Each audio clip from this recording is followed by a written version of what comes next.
Muchos de nosotros estamos acostumbrados a dar las cosas por sentadas. Pocas veces reflexionamos sobre el mundo a nuestro alrededor o las cosas que nos mantienen vivos. Creemos que nuestras sociedades, ciudades y construcciones durarán por siempre. Nada más alejado de la realidad. El sol y las nubes en el cielo, el agua que bebemos, la tierra que pisamos, todo está en un constante cambio y muchas de las condiciones que, por ejemplo, nos permiten respirar aire puro, son tan frágiles que con el tiempo suficiente, pequeños pero constantes estímulos pueden producir cambios mayúsculos en dichos sistemas.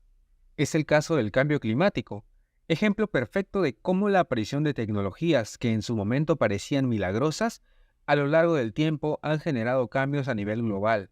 Se trata de la emisión de gases de efecto invernadero a la atmósfera, producto de la quema de combustibles fósiles como el petróleo, carbón o gas, los cuales están presentes en casi todas las actividades humanas, desde la generación de electricidad, el uso de vehículos con motor, la agricultura y la industria en general. Desde el inicio de la revolución industrial en el siglo XVIII, hemos basado el abastecimiento energético de nuestra civilización en fuentes cuyos residuos no hemos podido manejar y que ahora amenazan la supervivencia de la humanidad y la vida en la Tierra en general. ¿Y qué es el efecto invernadero exactamente? Se llama así a un proceso natural por el cual los gases de la atmósfera terrestre atrapan el calor proveniente del Sol. Este proceso normalmente mantiene la temperatura de la Tierra en un promedio de 15 grados centígrados. Sin embargo, la constante emisión de gases producto de la actividad humana ha generado un efecto invernadero más intenso y, en consecuencia, un aumento de la temperatura en todo el mundo. ¿Por qué es perjudicial que aumente la temperatura en la Tierra? Varias razones. La primera, derretimiento de glaciares que elevarían el nivel del mar, inundando ciudades costeras. Se estima, por ejemplo, que si solo Groenlandia se derritiera completamente, el nivel del mar aumentaría poco más de 7 metros. Si hablamos del Polo Sur, la Antártida serían 58 metros. Aunque estos cambios no se producirían de forma repentina, el aumento de un solo grado y medio en la temperatura global significaría problemas en muchas ciudades costeras, como Buenos Aires, Río de Janeiro, Lima, Miami, Londres, Shanghái, Tokio y un largo etcétera. Segunda razón, sequías e intensas lluvias en diversas partes del mundo, que desestabilizarían la ganadería y la agricultura, afectando la cadena de suministro alimentaria. Tercera razón, extinción de especies en masa, que al no poder adaptarse a los rápidos cambios climáticos o de temperatura, podrían perecer. 4. La propagación de enfermedades como el dengue, que se transmiten a través de mosquitos que proliferan justamente en zonas calurosas o inundadas. Y por último, conflictos sociales que se generarían por falta de tierra, espacio, recursos, agua, etc. Más o menos como un apocalipsis zombie. Aquí es pertinente hablar también de los servicios ecosistémicos, que tienen que ver con todo lo que hemos ido mencionando, básicamente todo lo que nos rodea. Estos servicios ecosistémicos son los beneficios que obtenemos los seres humanos gracias a los diversos ecosistemas de la Tierra. Pensemos en un bosque, una selva lluviosa o un arrecife de coral. Las interacciones que estos tienen a escala local y global nos proveen de muchas de las condiciones que hacen posible nuestras vidas, tales como la generación de oxígeno, el agua dulce, los nutrientes que tienen los suelos de donde se cosechan nuestros alimentos, la fotosíntesis, la regulación de temperatura, en el caso de arrecifes o manglares, protección ante inundaciones o marejadas, entre otros diversos recursos naturales.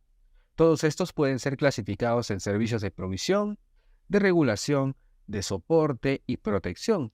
Pero hay otro grupo al que no debemos restar importancia, los servicios culturales, que son las herencias inmateriales que obtenemos de los ecosistemas, como el valor estético de la naturaleza, la inspiración que obtenemos al estar en contacto con un paisaje, o el contacto emocional que nos produce viajar o adentrarnos en un terreno natural. Todos estos beneficios pueden verse y ya son afectados por el calentamiento global. Muchos ecosistemas tienen distintos grados de resiliencia, que es la capacidad para resistir y recuperarse de cambios bruscos, pero estos tienen un límite, y muchos ya han llegado al punto de no retorno. Muy bien, ya hemos hablado de qué es el cambio climático y cómo nos afectaría. Ahora, ¿qué estamos haciendo para detenerlo o minimizarlo? ¿Es posible siquiera revertirlo? Lamento decirles que el futuro es gris. El cambio climático está teniendo consecuencias observables ahora. Los últimos 7 años, desde 2015, han sido los más cálidos desde que se iniciaron los registros en el 1880. Hay cada vez más incendios forestales, tormentas, huracanes más fuertes, así como sequías, inundaciones y el derretimiento de glaciares en todo el mundo. Ante este desolador panorama, ¿qué procede? ¿Estamos todos condenados a la extinción? ¿Será este el fin de la humanidad como la conocemos? En realidad, para finales de este siglo, puede que sí lo sea, si no tomamos las acciones necesarias todos, gobiernos, empresas y ciudadanía. La acción más notoria que hemos tomado a nivel global es el Acuerdo de París. Firmado en 2015 por prácticamente todas las naciones del mundo, estableció que la temperatura global no debía aumentar más de 2 o idealmente 1,5 grados centígrados, y comprometió a los gobiernos a través de acciones como la reducción de emisiones de gases de efecto invernadero y la construcción de sistemas que puedan adaptarse a los impactos del cambio climático. Un ejemplo de esto sería estructuras sanitarias más sólidas. Un claro ejemplo ha sido la respuesta que hemos tenido ante la COVID-19, donde hemos podido ver que la mayoría de sistemas médicos colapsaron. Otra de las acciones sería inversión en ciencia y tecnología para mitigar los efectos del cambio climático, entre otras medidas. Como punto de partida, el Acuerdo de París es positivo, ya que demostró voluntad de la comunidad internacional para hacerle frente al cambio climático. Sin embargo, casi 8 años después, seguimos teniendo dificultades. Las principales han sido, primero, la lentitud de empresas y gobiernos para adaptar sus legislaciones y prácticas. Después, la salida del acuerdo de uno de los principales actores y emisores de gases de efecto invernadero, el país de Estados Unidos, durante la administración de Donald Trump. Aunque al ingresar Biden a la presidencia volvieron al acuerdo. Este impasse nos da pie a hablar del negacionismo de grandes sectores que rechazan que el cambio climático sea consecuencia de la actividad humana. Vamos a hablar de ello más adelante.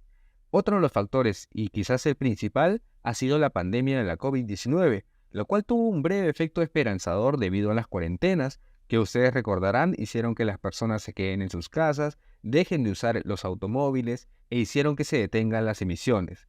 Esto hizo relajar las preocupaciones, pero con la reactivación económica ha tenido efectos aún más severos. ¿Y cuál es el estado actual de la Tierra? ¿Ya venimos siendo afectados por el cambio climático?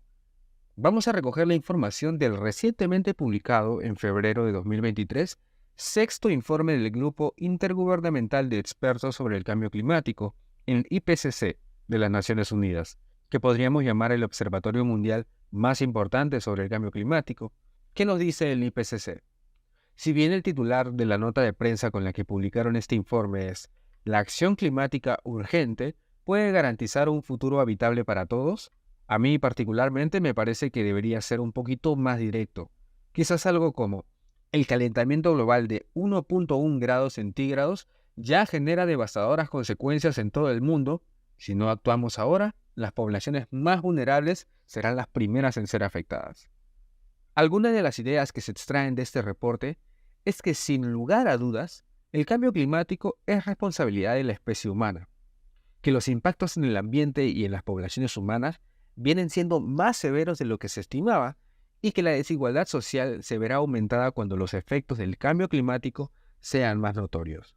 Sobre este último punto, el reporte indica que el 10% de la población con ingresos más altos genera más del 45% de las emisiones, mientras que el 50% de la población que cuenta con menos ingresos emite solo el 15%. Sin embargo, a la hora de las consecuencias, serán las poblaciones más pobres y marginadas quienes van a ser más afectadas.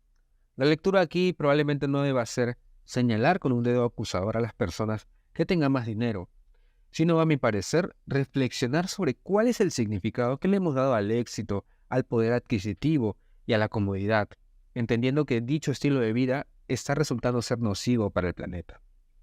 El reporte del IPCC también hace hincapié en que si empezamos a actuar de una vez, puede que tengamos posibilidades de evitar el aumento de más de 1,5 grados centígrados, pero tenemos que empezar ya. Otra de las cosas, digamos, positivas que muestra este reporte es que sabemos cuál es la ruta a seguir. Conocemos cuáles son las acciones que se deben realizar para detener el aumento de la temperatura global. Lo complejo es articular todas las acciones. Prácticamente todos los seres humanos, gobiernos e instituciones deberán poner de su parte y modificar sus modos de vida, formas de generación de energía, gestión de residuos, sistemas alimentarios, modos de construcción, infraestructura, transporte, entre otros muchos aspectos para hacer frente a la crisis climática. ¿Suena complicado? Sí, justamente ese es el desafío. Y aún con toda la evidencia respecto al cambio climático, todavía este discurso tiene detractores, principalmente las industrias automovilísticas, petroleras, aerolíneas, madereras, industrias alimentarias, entre otras, que de múltiples formas, pese al comprobado impacto que tienen en el ambiente, perjudican aún más retrasando las acciones contra el cambio climático, con la realización de lobbies para retrasar leyes, fingiendo prácticas sostenibles, financiando campañas de desinformación, negando la evidencia científica o evitando que se desarrollen tecnologías alternativas más limpias y eficientes que compitan con sus productos. Uno de los ejemplos, a mi parecer, más graves y palpables sobre las campañas de desinformación es la medición individual de la huella de carbono, que si bien es una estrategia útil para medir qué cantidad de gases de efecto invernadero emiten nuestras actividades diarias y los productos que consumimos, este enfoque culpabiliza a las personas y hace que la responsabilidad caiga sobre cada uno de nosotros, cuando lo cierto es que son las grandes industrias las que realmente emiten las mayores cantidades de gases y lo que deberíamos estar exigiendo como comunidades es que los gobiernos cambien las legislaciones y sean severos y tengan tolerancia cero sobre las emisiones. A todas estas amenazas nos enfrentamos. El cambio climático ya nos afecta e irá afectando de forma cada vez más severa a las futuras generaciones. Es momento de reflexionar y dejar la visión individualista y consumista que domina nuestro mundo globalizado. También es fundamental el rol de los gobiernos, que ante tanta información diversa y muchas veces confusa, deben marcar las pautas de acción para los ciudadanos y supervisar a las empresas para que respeten los objetivos de cero emisiones. La ciudadanía debe exigir que se tomen acciones ya. Tú puedes ayudar, basta con que te informes y compartas la información, que combatas la negación con hechos, la desinformación con datos, la contaminación con acciones. Ya es hora. Este ha sido el cuarto programa de Escape del Metarrelato, en el que hemos hablado sobre el cambio climático desde muchos ángulos, siempre con información actualizada, relevante y comprobable. Muchísimas gracias por quedarte hasta aquí. Recuerda que puedes seguirnos en TikTok, Instagram y Facebook como Escape del Metarrelato. Nos escuchamos en otro momento.